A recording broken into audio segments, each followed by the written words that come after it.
Between the years of 1820 to 2006, 845,191 Polish immigrants immigrated to the United States.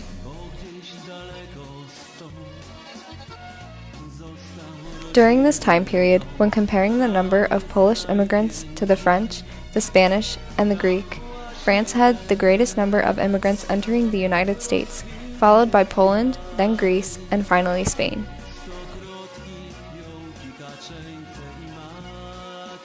The largest wave of immigrants came over between the years of 1920 to 1929.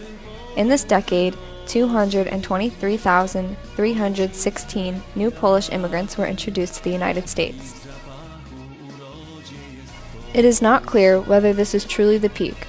Unfortunately, the Poland to U.S. immigration data between 1900 and 1919 wasn't recorded for reasons such as World War I.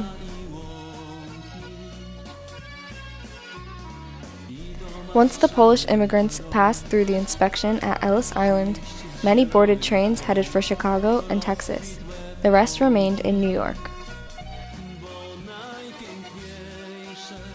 There were various reasons why Poles were immigrating. The first wave of Polish immigrants were considered za chlebem, which in English means for bread.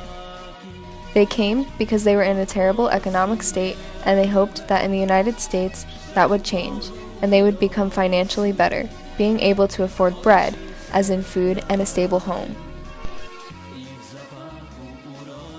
Like most immigrants, regardless of ethnicity, Poles immigrated to the United States for religious freedom. Poles were primarily Roman Catholics.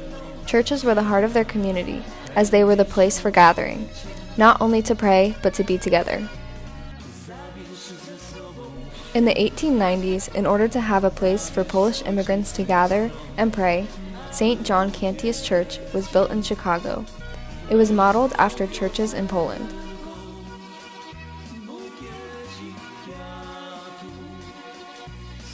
Expanding on their religious freedom, the immigrants also came seeking political freedom and choice. When passing through Ellis Island on their way to the United States, the Polish often experienced numerous forms of discrimination. In 1920, an American reporter from New York had a first-hand interaction with the immigrants. They described to him as being treated as if they were third-class citizens and were subjected to humiliation, brutality, and profanity. Leaving family and friends behind was far from an easy task for the Polish immigrants. In an effort to keep in touch with their loved ones back home in Poland, they would write letters to each other explaining the hardships of assimilation and learning the ins and outs of the American society.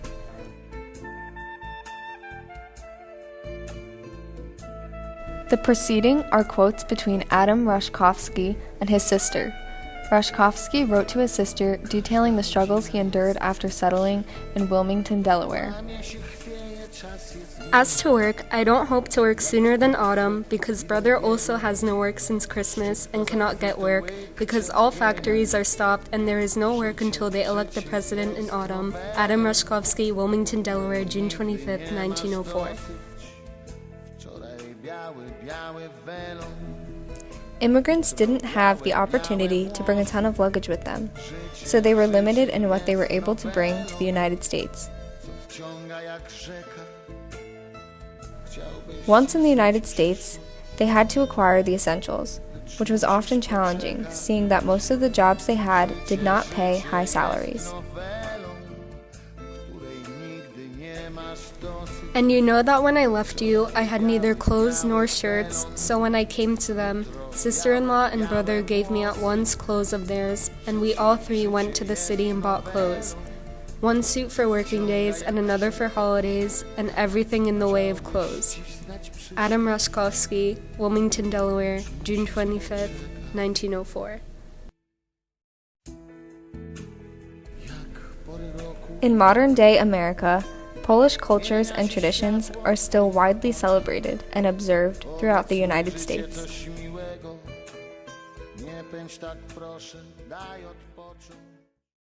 Pod polskim niebem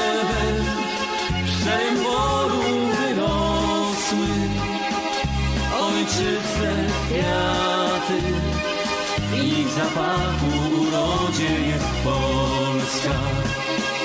Weź tą piosenkę